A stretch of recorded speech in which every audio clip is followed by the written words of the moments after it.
All right, thanks for joining us tonight for our biggest SMC Seattle event to date. Already, yeah. So you drove all the way from Olympia. Tell us a little bit about what you do and why you're here. So I manage very fortunate to manage the Washington State Department of Transportation social media. So basically we do Twitter, a blog, we do a YouTube channel, a Flickr channel, and a little bit on Facebook. We're still working on that arena, but it's a lot of fun being in the government sector, being able to do that. Now, I mean, I think I've seen it firsthand. You've really transformed the way that we get information from the government. So I know you have some interesting information from the last couple weeks with the big snowstorm.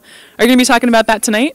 A little bit, yeah. I'll definitely be covering how we cover. I mean, it's really interesting how people search for information, how that's changed so much since social media channels have, really emerged, and really just being there and helping people out. They're so appreciative of it, and it feels good to help them in the end. It's really pretty cool. Yeah. Do you have any? I know we were talking right before. Do you have any? Really, I mean, I got to talk about this snowpocalypse.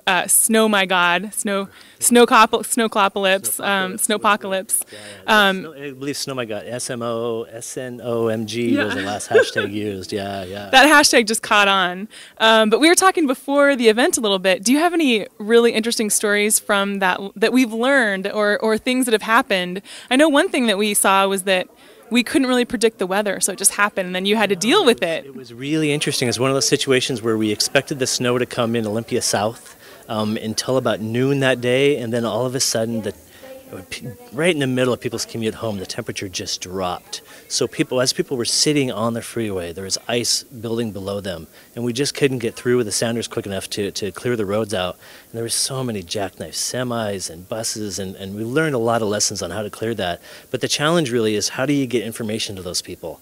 A few of them told great stories about how they were on Twitter all day, trying to find information, but not everybody's there. It's only one outlet. So we're really learning lessons on how do we get information to people to help them understand. Sorry guys, you might be in your car for a little while we figure this out. Some people up to 10, 12 hours in their car. Unfortunately, we did hear some horror stories of like 12-hour commutes. So this is interesting, I think, from your aspect too, because this is still somewhat a new thing that you're sharing this information online and specifically on Twitter. Right. What was it like for you during those couple days of SNO? OMG. It's really kind of cool because it's one of those really unique situations where being a public servant, being a public employee, you really feel like this is sweet. This is a situation where I can really help people and kind of help them feel better about what's going to happen, what they need to know to have a little bit better stress level, what they can expect to call their loved ones to say, hey, I might be a little longer before we get home. So I basically worked from about 7 in the morning till probably about 9 o'clock that night, monitoring social media networks and trying to help people get information. It was just one of those tricky nights where, hey, the road's clear. Oh, the road's closed again. Hey, the road's clear. Oh, it's closed again. Sorry, guys. So it's just a really interesting challenge getting information to people. And I have to ask, do you have a team working with you, or are you really the person behind that account? Pulling others in with me. I was really the only one doing it, but I'm really learning to pull other people in. And one thing that's really interesting too is I'm learning what skills I have or don't have. I'm really good at Twitter. I'm just kind of realizing I'm not at Facebook, so we're getting the right people to do the right channels. So we're pulling a bigger team in. Yeah, it's exhausting. Yeah. It's a long day. Now, I know we all have sort of different challenges when it comes to, internally culture change and starting to communicate differently and actually taking the feedback from the community and implementing it into the product cycle and to how we do business. How do you think the government sector is doing?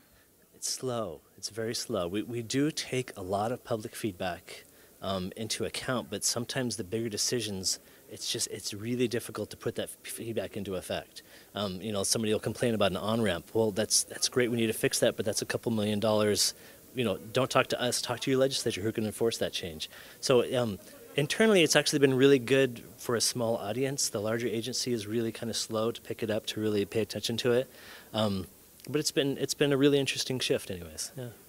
What advice would you give for, and I know I could ask you questions all day, what advice would you give for somebody watching who who's working for any government entity as far as helping them along with this change internally? Internally, it's just a challenge. It really is. I mean, it was the education process? I have to be honest, I did it under the radar. I started it under the radar, and after emergency situations, we got such great feedback. They said, "Oh yes, this is great. Keep going." really just keep working on it, and feel free to get a hold of me. I mean, it's very available through the website, and let me know if I can help do and get any of that change happening within the agency. It's a challenge. There's a lot of agencies that are really kind of scared to take that public feedback right now because people aren't really the kindest on social media networks. They'll really let you know what they think, even if they're not necessarily in the right mind. Oftentimes we'll say, hey, did you really mean to say that? Oh, no, I didn't. I'm really sorry. I was just venting. And that it's really hard for people to take. Yeah. All right, so you heard it here first. If you need help, Jeremy just offered to help you. Jeremy, absolutely. How can everybody find you online?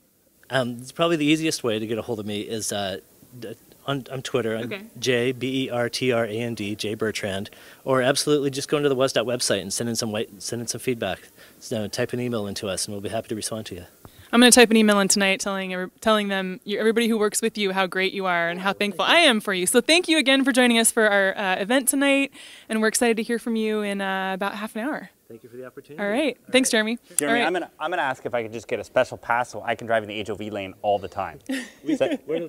Our favorite requests so far is that somebody we already had one request not to pay the 520 toll.